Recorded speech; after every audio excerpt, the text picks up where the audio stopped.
So then you want words that are short. You don't want people not to get it.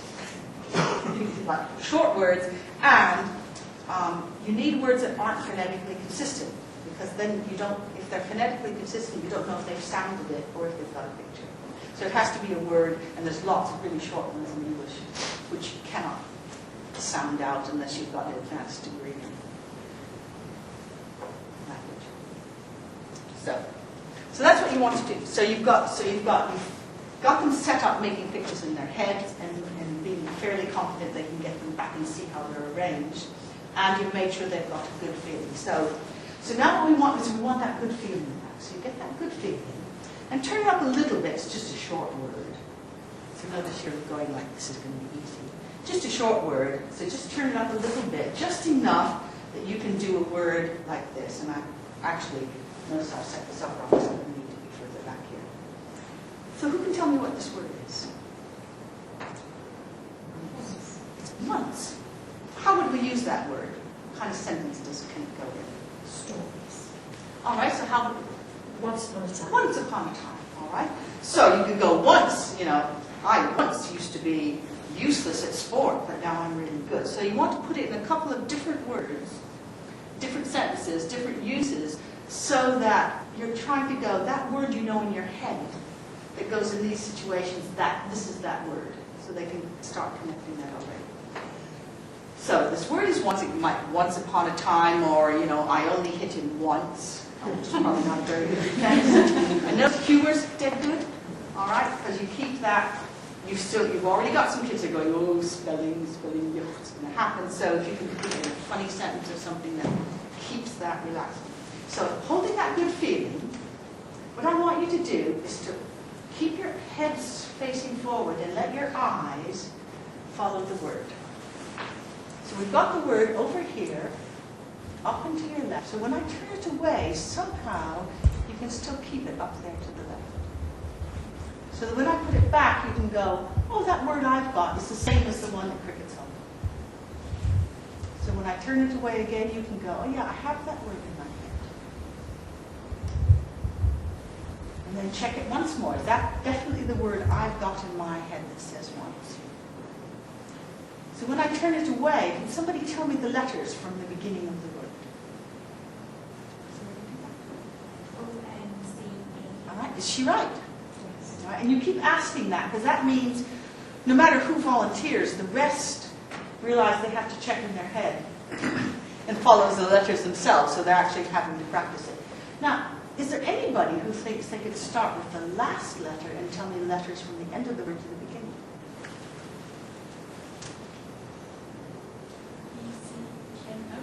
Is she right? Yes. All right. So notice, that's definitely those letters. All right. We've got them frontwards and we've got them backwards. So does anybody want to look at the word once more before I turn it away and ask you to write it?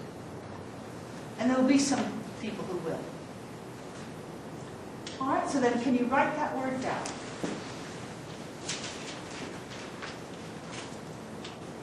Certainly at the beginning I make no attempt whatsoever to stop people from cheating, which some kids will do. But I don't really care if they've seen the letters there and they've written them down. They still have to carry the visual picture of those letters onto their paper, and I don't really care one way or the other. So now I want you to look at the word you've written and decide if it's right or not. Is that the right spelling that you've written there? And notice what part of you tells you, no, that's right. Some people get a feeling in their tummy, some people get feelings other places, some people have a bit of the head that goes, oh, that's right. Now, is there anybody who's going, not really sure if that's right or not?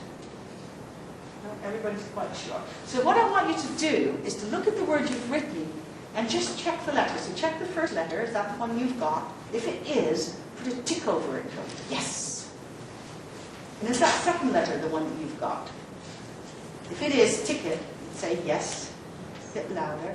Yes. Yes. And the third one? Yes. And the fourth one? Yes. Yes. So you've got, did everyone get all the letters? Anybody miss any of them? So you've got 4 out of 4 on that one.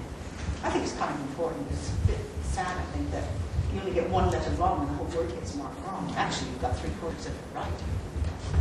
So has everyone got that? So what's yours, Stevie? Use drawings. All right. He's going to learn it this afternoon. It's just absurd. Isn't one brain strain this afternoon? So everyone's got that one. All right. So here's the second word. This is another one of those not very long words which can't sound out in English. Are you ready? Good feeling. Turn it up. It's got one more letter, so you need to turn up that good feeling a little bit. And this word is what? Asked. Asked. Who can put it in a sentence for me? What's the weather like, she asked. Right. Another sentence? I asked for my money back. Right. Another one. All right. Any others? So, good feeling turned up. Watch the word with your eyes. Keep your head forward. So when I've got it over here and I turn it away, you can still see it somehow in your head. It's really important to be careful about that because I actually don't see the words in my head, but I know they're there. Other people have them absolutely clearly as if they're written on a blackboard or paper or something, but I don't. But I know where the letters are and I can do them backwards, but I don't see them that clearly. That's why it's useful to go like hold them in your head or keep them in your head somehow, so that those people who don't have a clear picture don't panic and run away. So just check that the word you've got in your head is definitely has the same letters in the same order as this one. Can somebody tell me the letters frontwards? Bill, can you tell me the letters frontwards? Can you just tell me the letters asked frontwards? Yes, Katie. All right. Is he right? Now, can somebody tell me them backwards? D-A-K-I-S-N. Is she right? All right. Definitely. Is that the right word? And that's the word everyone's got in their head. So then can you write it down? Anytime you're not sure, just look up and to the left. Just go. And when you're finished, check up to the left to go, have I written the right word? Is there anybody who's not sure? And then if you were teaching this to a class, there will be some kids, even at this point, who are going, and you can, first of all, go, just check up to the left, Mary, see if you've got it up there.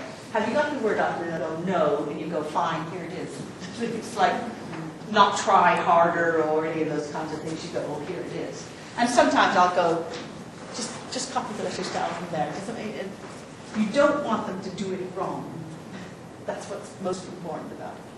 So, check the word that you've written and make sure that these are the letters you've written and they're in this order. Check them one by one. And the second letter, notice what I'm not doing. I'm not going, do you have the A, do you have the S? Because if I do that, they don't have to look up. They can just keep looking at their paper and check it. You want them to look up and check the letters.